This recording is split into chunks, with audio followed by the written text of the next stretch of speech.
వచ్చేసి సొరచేప మాట. సొరచేప ఇది ఎంత ఉంటుంది? కిలో ఉంటుందా?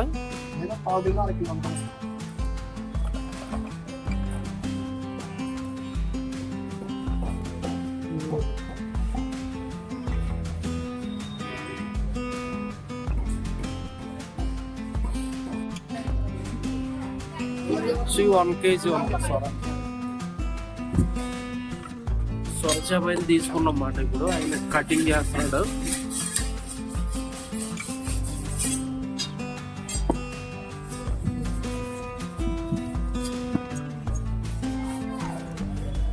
పాలసొర తమ్ముడిది.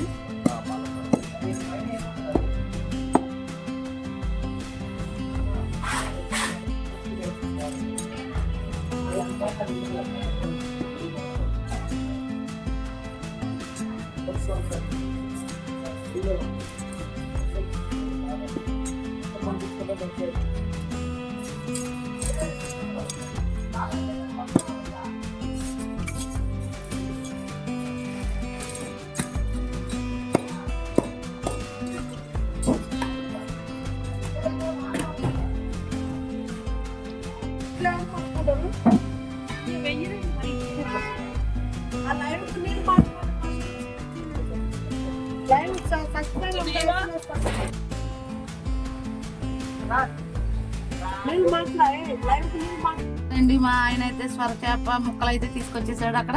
ఇప్పుడు దీన్ని నీట్ గా క్లీన్ చేసి ఎలా చేస్తాను ఏంటో దాని ప్రాసెస్ ఏంటో చూసేద్దాం కదా. ఇదిగోనండి ఆయన అయితే చక్కగా సొరచేప అయితే నీట్ గా క్లీన్ చేసేస్తున్నాడు. ఇప్పుడు ఆ సొరచేపని చక్కగా కడిగేసిన తర్వాత నీట్ గా ఉడకబెట్టి దాన్ని కర్రీ చేస్తాను అనమాట. 10 మంది వాటర్ అయితే వేసుకుంటున్నాడు. చక్కగా నీట్ గా క్లీన్ చేస్తున్నాడు. సొరచేప వచ్చేసి కొంచెం థిక్గా ఉంటుంది ఇక్కడ స్కిన్, దానికోసం ఉడకబెట్టాలి. చాలా బాగుంటుందండి, టేస్ట్ మాత్రం ఎక్సలెంట్ గా ఉంటుంది. ఊరి దగ్గర మా మమ్మీ చక్కగా చేసి పెడుతుంది, భలే తినేదాన్ని నేను. ఇప్పుడు కావాలని తెప్పించుకున్నాను. ఇదిగో కొంచెం ఉప్పు అయితే వేస్తున్నాను. కొంచెం పసుపు అయితే వేసేసి పసుపు అయితే వేస్తాను, అంటే నీచు వాసన రాకుండా కొంచెం పసుపు అయితే వేసేసి నీళ్ళు ఇదిగోండి. మా అమ్మాయి కూడా నాకు హెల్ప్ చేస్తుంది. ఇదిగానండి ఇదిగానండి ఇప్పుడైతే నేను దీన్ని స్టవ్ వెలిగించేసి స్టవ్ మీద అయితే పెట్టేస్తాను. చక్కగా వండుకోవాలండి ఒక 10 నిమిషాలు.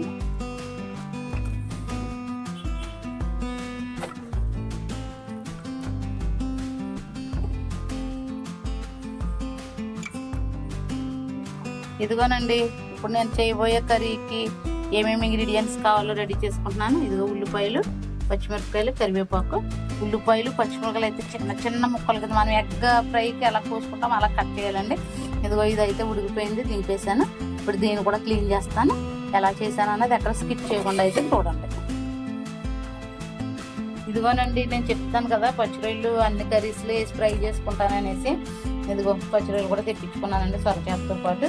అదిగో పచ్చిరొయ్యలు అయితే వాళ్ళు క్లీన్ చేసి ఇస్తారు, కానీ అంగ మధ్యలో చూడండి మా హస్బెండ్ అయితే తీస్తున్నాడు. అలాగే తీసుకోకపోతే అది ఇసుకగా ఉంటాయంట, అది అలా తీసేసేయాలి. ఎప్పటికప్పుడు అది తీసేసి క్లీన్ చేస్తాడు అనమాట. అప్పుడు నేను వాటిని ఫ్రై చేసేసి ఒక బాక్స్లో కీప్ చేసి పెట్టుకుంటాను, అవే యూజ్ చేసుకుంటాను. ఇదిగోనండి ఇదైతే ఇలా క్లీన్ చేసేసుకోవాలి. ఇది ఉంది కదా, దీన్ని అంతా ఇలా తీసేసుకోవాలి నీట్గా. ఇదిగోనండి సొరచేప ముక్కలను అయితే ఇంకా ఉడకబెట్టేసాను, ఉడికిపోయి చక్కగా నీట్గా క్లీన్ చేసి పెట్టుకున్నాను.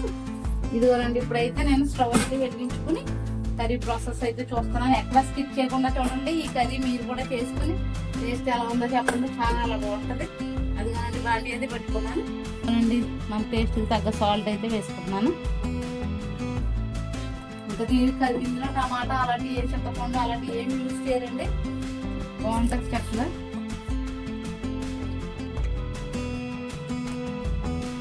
పసుపు వేసాను, కారం వేసాను, వచ్చేసి కారం వేసానండి.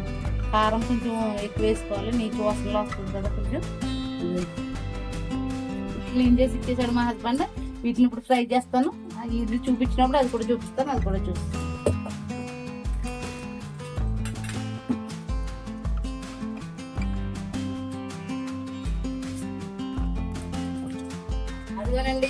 ఆయిల్ అయితే వేసేసుకున్నాను.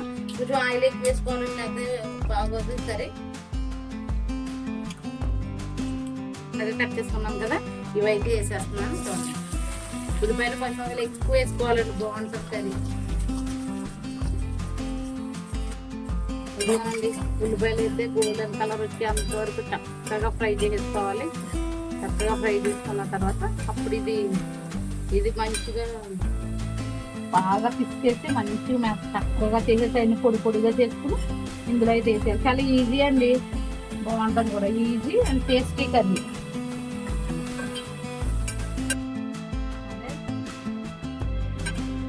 అంటే నా వైఫ్ అయితే ఈరోజు స్వర ఉంటుంది చూపించింది కదా, ఇందాక మీకు అసలు ఇంగ్రీడియంట్స్ ఏం వాడాలో అయితే చూపించింది కదా, దాని అలా వండుతూ ఉంటాం కిచెన్లో. ఇదిగోనండి, ఇది అయితే ఫ్రై అవ్వడానికి కొంచెం నేను సాల్ట్ అయితే వేస్తున్నాను. ఇందులో వేసాను కదా సాల్ట్, కొంచెం అయితే వేస్తున్నాను, మరి ఎక్కువైతే బాగోదు కదా. తక్కువ అయితే మళ్ళీ కలుపుకొచ్చి కానీ ఎక్కువైతే తీయలేం కదా. చూడండి, ఆ వీడియో స్కిప్ చేయకుండా చూడండి, అర్థమైంది ఎట్లా వండుకోవాలి అనేది. ఇందులో వేసాను కదా, కొంచెం చిటికెడు పసుపు అయితే వేసాను. ఇదిగోనండి, ఎలా ఉందో చూద్దాం కర్రీ. ఇదిగో కొంచెం అల్లం వెల్లుల్లి పేస్ట్ కూడా వేస్తాను. ఇదిగోనండి, బాగా ఫ్రై అయిపోతుంది కదా, బాగా ఫ్రై అవ్వాలన్నమాట. గోల్డ్ కలర్ వచ్చేంత ఫ్రై అయిపోతే చాలా బాగుంటుంది. ఇందులో వేసాను కదండి కారం, ఇందులో లైట్ వేస్తున్నాను కొంచెం. ఇదిగోనండి, ఇదైతే ముఖ్యమైన విషయం. ఇదిగో ఇది క్లీన్ చేసి పెట్టుకున్నాను కదా, ఇదిగో ఇవన్నీ అయితే ఇలా పొడి పొడిగా చేసుకుని చక్కగా పొడి పొడిగా చేసుకోవాలన్నమాట. ఇవన్నీ చక్కగా ఉడికిపోయింది చూసారా, ఇది భలే టేస్ట్గా ఉంటుందండి, తింటుంటే చాలా బాగుంటుంది. ఎక్కడ స్కిప్ చేయకుండా చూడండి, పిల్లలు కూడా మంచిగా తినొచ్చు. అసలు చేప కూరలు పెట్టాలంటే ఇదే పెట్టచ్చు, ఎక్కడ చిన్న ముళ్ళు కూడా ఉండదండి, చాలా బాగుంటుంది. ఇదిగోండి, ఇదంతా ఇలా చేసుకోవాలి. ఇది ఒట్టిగా తిన్నా కూడా భలే ఉంటుందండి. చిన్నప్పుడు మా అమ్మ ఇలా చేస్తుంటే నేను ఒట్టిగా తినేసేదాన్ని. ఇదైతే ఇందులో వేసేస్తున్నాను.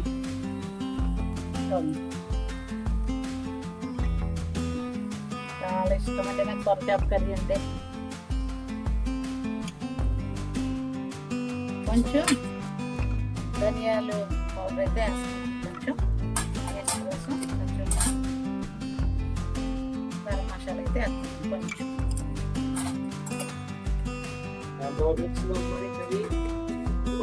స్మెల్ చూస్తే మాత్రం ఎప్పుడు తిందామా అనిపిస్తుంది అండి. స్మెల్ సొరచేప స్మెల్ చాలా బాగుంటుంది. కొత్తిమీర వేసుకోవా, చాలా బాగుంటుంది. ఎక్కడ స్కిప్ చేయకుండా చూడండి, ఎక్కడ స్కిప్ చేయకుండా చూసి మీరు కూడా ఈ కర్రీ చేసుకుని కంపల్సరీగా కామెంట్ బాక్స్లో కామెంట్ పెట్టండి. అన్నం ఉడికి అన్నం ఉడికిపోతే మనం టేస్ట్ అండి. మా కర్రీ అయితే రెడీ అయింది. మీరు అందరూ నన్ను చాలా బాగా సపోర్ట్ చేస్తున్నారండి, చాలా చాలా థ్యాంక్స్. ఇంకా ఎవరైతే సపోర్ట్ చేస్తున్నారో వాళ్ళందరికీ కూడా చాలా థ్యాంక్స్. ఇంకా ఎవరైతే సబ్స్క్రైబ్ చేయకుండా వీడియో చూస్తున్నారో దయచేసి సబ్స్క్రైబ్ అయితే చేసుకోండి. మరిన్ని వీడియోతో మీ ముందుకు వస్తాను నేను. ఇదిగో సొరకూర టేస్ట్ చూడు ఎలా ఉందో, చూసి చెప్పు. గుమ్మ గుమ్మలు ఆడిపోతుంది. ఎలా ఉందో టేస్ట్ చూడు, ఆడిపోతుంది.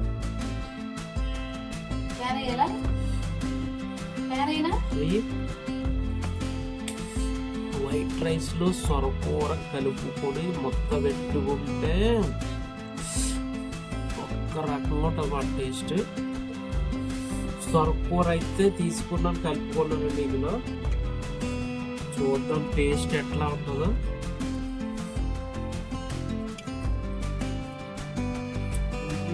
Super super super.